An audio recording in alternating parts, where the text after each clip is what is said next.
Okay na. Pansit. May araw na ganyan ako. Lately.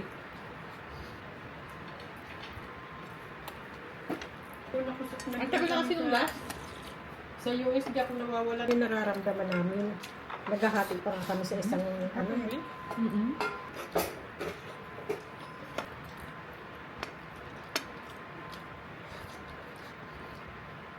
Paano mo ito niluluto na? Ano lang? Bagyo. Ginig. Tapos, Lagyan mo ng konting sasyon eh. pag may bistik lagi siyang may ganito.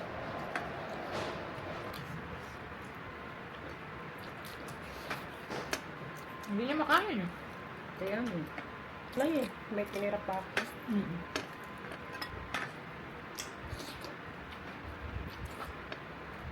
Nasa edad 5. 5 yata yun. Nagpapaluto siya ng ganito sa akin palagi. Kaya lang yung hiwa mo, no, inihaw na bangus. Hinahal. Kumakain ako nun eh. Kailan dami sa bowl na? Ayoko naman ng marami sabaw. Yung sakto lang na may ano pa. Algo.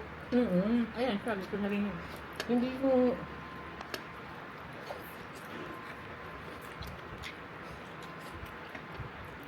Ayan, gulay, tapakin mo. Di ba lang maggulay ka na maggulay? Pinapapak, huwag lang po. Ako nag